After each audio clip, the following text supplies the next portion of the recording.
మనోజ్ అయితే నా వాటా నాకు పంచిచ్చేశారు అంటే, నేను ఈ విల్లా కొనుక్కొని నేను హ్యాపీగా నా ఫ్యామిలీతో ఉంటాను అన్నట్టుగా అంటే, ఇంక నీ ఫ్యామిలీతో నువ్వుంటావు, అలాగే అమ్మ పాటికి అందరూ ఉంటారు. ఇంక మరి నాన్న, అమ్మ పరిస్థితి ఏంట్రా అని చెప్పని ఇంక బాలు అడుగుతాడు.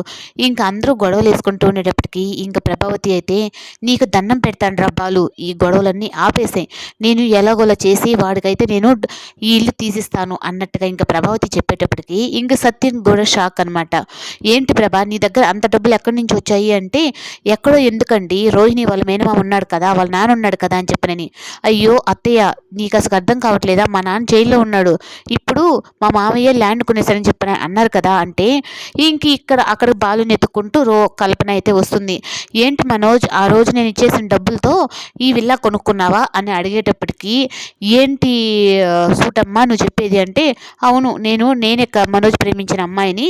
ఆ రోజు నన్ను పట్టుకొని స్టేషన్లో దగ్గర తీసుకెళ్తే నేను 20 లక్షల దాకా మనోజ్కి ఇచ్చాను. ఆ మనోజ్ 20 లక్షలతోనే దీన్ని కొన్నాడా" అని చెప్పంటే, "ఏంటి రోహిణి, ఆ రోజు మీ నాన్న ఇచ్చాడని చెప్పని ఆ డబ్బులు చెప్పావు, కానీ ఇప్పుడేమో అసలుకి ఏం లేదు అని చెప్పిన అన్నట్టుగా ఈ కల్పన ఇచ్చింది అని చెప్పని అంటున్నాడు. అంటే ఎంత పని చేసేవరా, ఆ 40 లక్షల్లో 20 లక్షలు కల్పన గారిస్తే అవి పెట్టుకొని బిజినెస్లు అవి ఇవి అని చెప్పనని, అంటే మా డబ్బుతో ఇదంతా చేసి మళ్ళీ ఇప్పుడు వెళ్ళాక కూడా ఇల్లు అమ్మాలని చెప్పని ప్లాన్ చేసావా" అన్నట్టుగా ఇంకా బాలు అంటాడు.